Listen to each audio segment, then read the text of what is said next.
This is Danny Flexon here for Seconds Out. Delighted to be joined by Keanen Wainwright, who bids for the Central Area title on Saturday night. How are you doing? Yeah, I'm doing well. Yourself? I'm good, thank you. Big fight, obviously. Tom McGinnis on the Fight Zone TV as well. How excited are you? All the hard work's done now, I guess, just tapering off? Yeah, all the hard work's done. It's just an easy week ahead, and then come fight night, I'll be ready to go.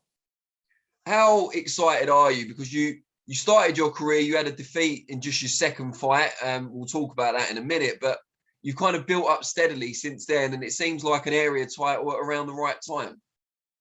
Well, yeah, I'm as ready as I can be. The fights that I've had recently, they've been tougher opponents what I've had in the past, and I've dealt with them very well. So maybe now it's time to push on and get these bigger fights ahead of me. I want to talk to you about that second fight because it's easy to be clever in hindsight, but even looking at the guy's performances and record leading up to fighting you, it seemed like a bit of an ask for your second professional fight. How do you reflect on it now? Well, I remember it happening. It was like a week's notice for the kid, and it was either get someone in like this or you don't fight. So I was like, oh, I'll just fight anybody. And then when the fight happened, he hit me really hard in the first round, and then from then on, I was just chasing the fight, wanting to hurt him rather than just box. Whereas if I was fighting him now, I just more likely just want to box him rather than try and punch him out of there.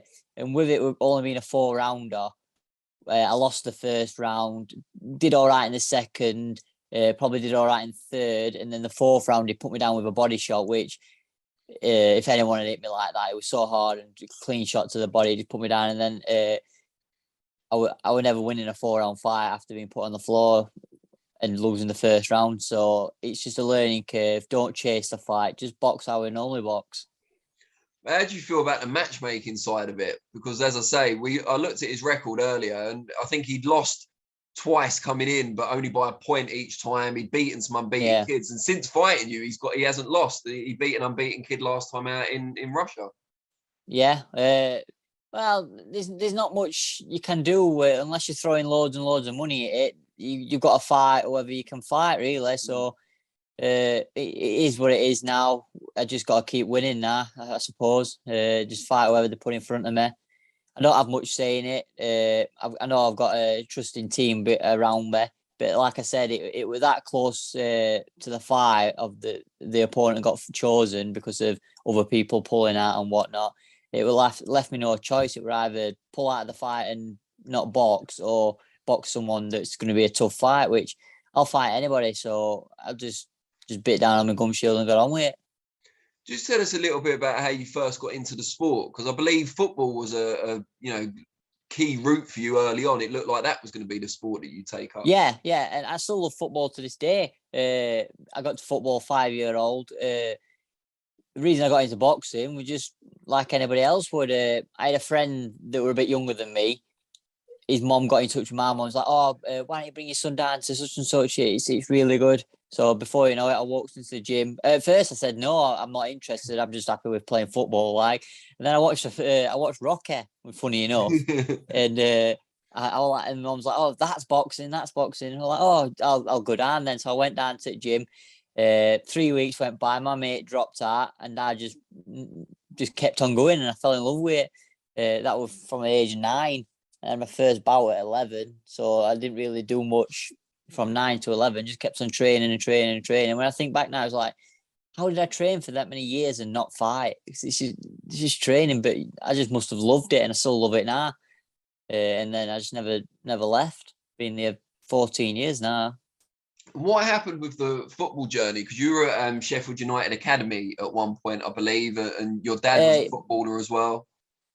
Yeah, I think I didn't actually sign for Sheffield United. I was their trialist I think I was on trial for about a year. It was so weird. They were so strict. They took a lot of fun out of football. And because I wasn't actually signed for Sheffield United, I think a lot of the lads that were there were like very clicky.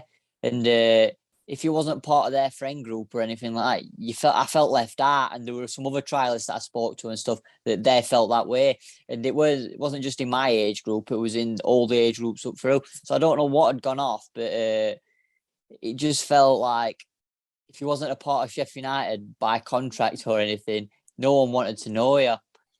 So it was just too strict. It took a lot of fun out of football. I went back playing Sunday League football after that. Just playing with my mates and having a laugh. It was good. It was better playing with my mates than it were playing serious football, because it was just too, like I said, too serious from a young age. I mean, yeah, if you're getting paid for it and you've got all these people watching you, but when you're travelling to Derby on a bleeding Tuesday night just to play and there's no one watching you, and your manager's coming in kicking boot bag and saying you're disgusting, this and that, it's like, why am I even doing this? I'm only 13, 14. You don't get that with Glenn Rhodes. No, you don't. Well, now I'm a bit older. I've not been on his bad side yet, but I would imagine he's still got something like that in his locker. Yeah. Well, as long as it's just a boot bag, you're all right. Yeah. How much do you know about Tom McGinnis, your opponent on Saturday? Not much.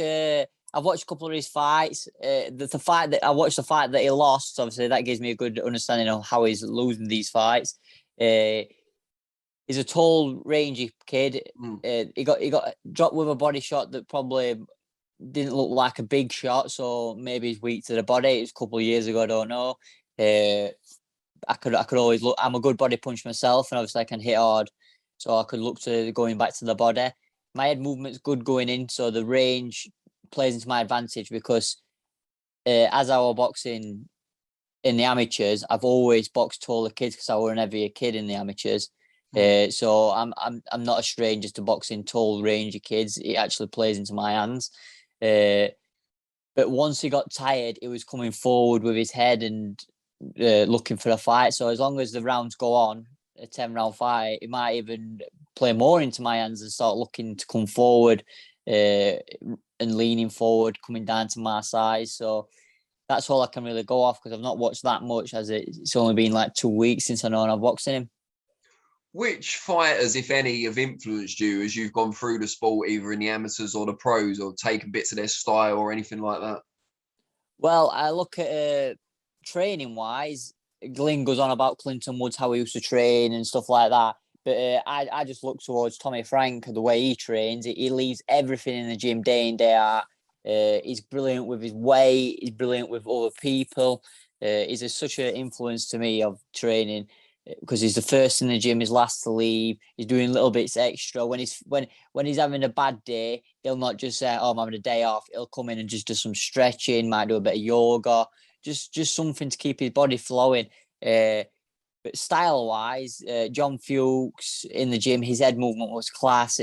Everything looked so natural and nothing was forced from him. I'd like to put that into my own style, like not try and force everything. I've got good head movement, but the shots like to flow like John does. There's other people like Jez Wilson who come through our gym. He's a big, strong bloke who's got a brilliant jab. It goes like unrecognised sometimes how good actually Jez was. Yeah, I remember Jez Wilson from around the circuit. And John Fuchs, of course, he's on the show, isn't he? On Saturday? Yeah, John Fuchs. It's mad because at first I was meant to be the top of the bill, but there's now another bill. It was going to be look like I grew up watching John. Then John retired, and then he was cornering me in the amateurs. And now he's made a comeback, and he looked like he was going to be on my undercard, which was weird to say. So obviously, we used to travel and watching John box his pro career on the first time round. Yeah, I remember him well. I think I've seen some of his fights live. Yeah, good to see him back. What's your kind of overall ambitions? Obviously, Central Area title is a great one to win, but presumably you want to go further. What's the next sort of steps for you? The next steps would be the English and then the British, and maybe pushing on to the Europeans, because I know Dennis is good at getting these European fights.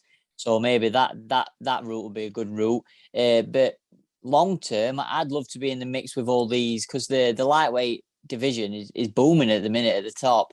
I'd like to be in the mix with all these like Devin Haney's and the Ryan Garcias and stuff of the way. It's a fair way away from me, but that's where I want to be. I want to be putting a dent in the big scale. Someone like Maxi Hughes must be a bit of an inspiration in that regard, because from where he was to where he is now, it shows that it can be done. You know, even without the backing of a massive promoter necessarily. Yeah, definitely. And it's not just like being done once or twice. It's been done a lot of times. So it's like you just got to get it in back of your head that just because you've not got the number one promoter backing you, it don't mean you're not going to be a number one contender or anything. It can be done a lot often than you think. It worked for Clinton Woods, of course, who you mentioned earlier. Definitely, yeah, definitely. Now, before we let you go, we always do this with someone who's on the channel for the first time. Just tell the viewers how they can find you on the different social media platforms. On Facebook, my name's Keanen Wainwright. Instagram, it's Keanen98W. I'm not currently on Twitter. I have got a YouTube channel, but I'll just post a few clips on fights and stuff like that, which is Keanen Wainwright. You can find that on. Also, you can watch my fights live on Fight Zone. Great stuff. We really look forward to watching it on Saturday, and very best of luck for the fight.